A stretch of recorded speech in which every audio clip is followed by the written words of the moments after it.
Hello friends. साथियों, वित्तीय वर्ष 2025-26 के लिए इनकम टैक्स की न्यू दरें जारी हो चुकी हैं।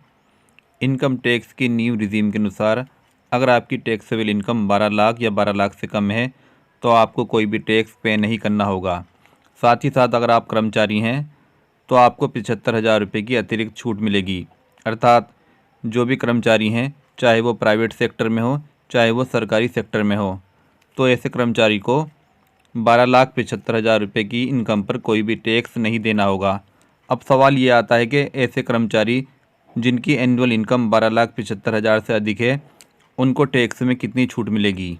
तो आज की इस वीडियो में हम डिस्कस करेंगे कि 12,75,000 से ऊपर की इनकम पर आपको कितना टैक्स पे करना होगा और आपको कितनी छूट मिलेगी। अगर आप हमारे चैनल पर पहली बार विजिट कर रहे हैं तो हमारे चैनल को सब्सक्राइब कर लीजिए ताकि आने वाली सभी वीडियो के नोटिफिकेशन आपको टाइम से मिलते रहें। तो शुरू करते हैं आज की वीडियो। साथियों, वित्तीय वर्ष 2025-26 के लिए न्यू टैक्स रिजीम के अनुसार अगर आपकी टैक्सेबल इनकम 12 लाख या 12 लाख से कम है तो आपको कोई भी टैक्स पे नहीं करना होगा। तो यहाँ पर हम मान लेते हैं कि किसी कर्मचारी की कुल इनकम 12,75,000 रुपये है। न्यू टैक्स रिजीम में 75,000 रुपये का स्टैंडर्ड डिडक्शन मिलता है। तो यहाँ पर हम 75,000 रुपये माइनस करेंगे। 75,000 रुपये माइनस करने के बाद यहाँ पर टैक्सेबल इनकम बनेगी 12 लाख रुपए। साथियों, यहाँ पर आपसे एक रिक्वेस्ट है कि आप वीडियो को स्किप ना करें। अगर आप वीडियो को स्किप करेंगे तो आपको ये कैलकुलेशन बिल्कुल भी समझ में नहीं आएगी। तो यहाँ पर हमारी टैक्सेबल इनकम बनी 12 लाख रुपए। इस 12 लाख रुपए पे हमें टैक्स की कैलकुलेशन करनी होगी। टैक्स की कैलकुलेशन करने से पहले हमें न्यू टैक्स रिजीम की दर को समझना होगा। यहाँ पर 0 से 4 लाख के बीच कोई टैक्स नहीं, 4 से 8 लाख के बीच 5%, 8 से 12 के बीच 10%, 12 से 16 के बीच 15%, 16 से 20 के बीच 20%, 20 से 24 के बीच 25% और 24 लाख से ऊपर 30% की दर से टैक्स देना होगा। तो यहाँ पर 5% की स्लैब पर हमारा टैक्स बनेगा 20,000 रुपये, 10% की स्लैब पर हमारा टैक्स बनेगा 40,000 रुपये। तो यहाँ पर हमारा कुल टैक्स बनेगा 60,000 रुपये। चूँकि धारा 87A के अकॉर्डिंग अगर हमारी टैक्सेबल इनकम 12 लाख या 12 लाख से कम होती है तो यहाँ पर हमें 60,000 रुपये की रिबेट मिलेगी। यहाँ पर हमारा टैक्स बना है 60,000 रुपये, यहाँ पर हमें 60,000 रुपये की रिबेट मिल जाएगी। तो यहाँ पर हमारा टैक्स हो जाएगा 0।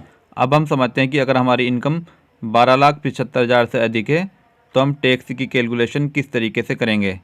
यहाँ पर हम मान लेते हैं कि हमारी कुल इनकम 12,76,000 रुपये है।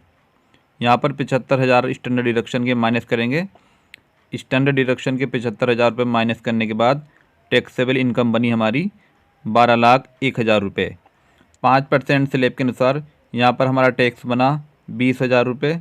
10% के अनुसार यहाँ पर हमारा टैक्स बना 40,000 रुपये।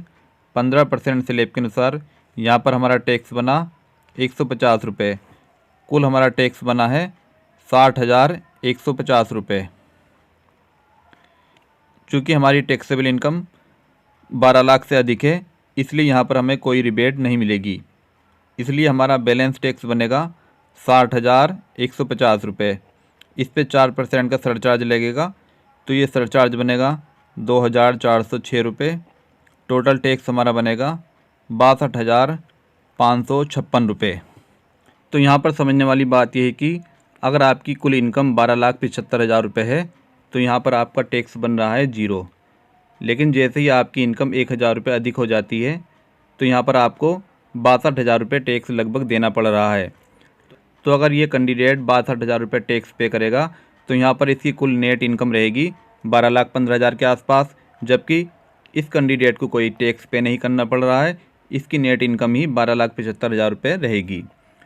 इस डिफरेंस को मेंटेन करने के लिए ही मार्जिनल रिलीफ दिया जाता है। अब हम समझते हैं कि मार्जिनल रिलीफ के बाद आपको कितना टैक्स पे करना होगा। साथियों, 12,76,000 रुपये पे हमारा टैक्स बन रहा है 60,150 रुपये। चूँकि हमारी टैक्सेबल इनकम 12 लाख से अधिक है तो यहाँ पर हमें कोई भी रिबेट नहीं मिलेगी। टैक्स आफ्टर रिबेट 60,150 रुपये, मार्जिनल रिलीफ 59,150 रुपये, बैलेंस टैक्स 1,000 रुपये। तो यहाँ पर हमारा 1,000 रुपये टैक्स बन रहा है। अब समझने वाली बात यह है कि 1000 रुपये टैक्स क्यों बन रहा है। साथियों, 12 लाख से ऊपर हमारी जितनी इनकम होती है वही हमारा यहाँ पर टैक्स बनेगा। यहाँ पर हमारी 12 लाख से 1000 रुपये ऊपर टैक्सेबल इनकम है, इसलिए यहाँ पर हमारा 1000 रुपये ही टैक्स बनेगा। अगर ये अमाउंट 12 लाख 2000 होता तो यहाँ पर हमारा टैक्स बनता 2000 रुपये। चूँकि 1000 रुपये 12 लाख से ऊपर है, इसलिए यहाँ पर हमारा 1000 रुपये ही टैक्स बनेगा। पहले टैक्स हमारा बना था 60,150 रुपये, एक्चुअल टैक्स हमारा बन रहा है 1000 रुपये। इन दोनों का जो डिफरेंस होगा वही हमारा मार्जिनल रिलीफ कहलाएगा। इस पे 4% का सरचार्ज लगता है, तो ये सरचार्ज बनेगा 40 रुपये। टोटल टैक्स 1040 रुपये। तो 12,76,000 रुपये इनकम अगर होने पर आपको केवल 1040 रुपये पे करना होगा। साथियों, अब हम दूसरे एग्जाम्पल को देखते हैं। मान लेते हैं कि हमारी कुल इनकम 13 लाख रुपये है। 75,000 स्टैंडर्ड डिडक्शन घटाने के बाद में टैक्सेबल इनकम बनी 12,25,000 रुपये। 12,25,000 रुपये पे हमारा टैक्स बना 63,750 रुपये। चूँकि हमारी टैक्सेबल इनकम 12 लाख से अधिक है, अर्थात 12 लाख से 25,000 रुपये अधिक है, तो यहाँ पर हमारा नियम के अनुसार टैक्स बनना चाहिए 25,000 रुपये। तो यहाँ पर हमें 38,750 रुपये का रिलीफ मिलेगा। इन दोनों का जो डिफरेंस होगा वो 38,750 रुपये होगा। इस पर 4% का सरचार्ज लगेगा, तो यहाँ पर हमारा टोटल टैक्स बनेगा 26,000 रुपये। तो साथियों, इस तरीके से 12 लाख से ऊपर जितनी भी आपकी इनकम होगी वही आपका टैक्स बनेगा। यहाँ पर हमारी 12,25,000 रुपये टैक्सेबल इनकम थी, इसलिए यहाँ पर हमारा टैक्स बना 25,000 रुपये। साथियों, मार्जिनल रिलीफ की भी एक लिमिट होती है, उस लिमिट के बाद आपको मार्जिनल रिलीफ नहीं मिलेगा। तो यहाँ पर अगर आपकी टोटल इनकम 13,45,588 रुपये है, तभी आपको मार्जिनल रिलीफ का बेनिफिट मिलेगा। अगर आपकी इनकम 13,45,588 से ऊपर है तो आपको यहाँ पर मार्जिनल रिलीफ नहीं मिलेगा।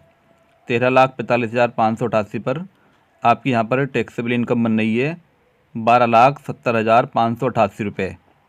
यहाँ पर आपका टैक्स बन रहा है 70,588 रुपये। 70,588 ही आपका नॉर्मल तरीके से टैक्स बन रहा है। और अगर आप यहाँ पर दूसरी कंडीशन को देखें, 12 लाख से ऊपर जितना अमाउंट होगा वही आपका टैक्स बनेगा। तो यहाँ पर आपका 70,588 रुपये 12 लाख से ऊपर है, इसलिए यही आपका टैक्स बनेगा। तो यहाँ पर आपको 70,588 टैक्स पे करना होगा। 4% सरचार्ज के बाद टोटल आपका टैक्स बनेगा 73,412 रुपये।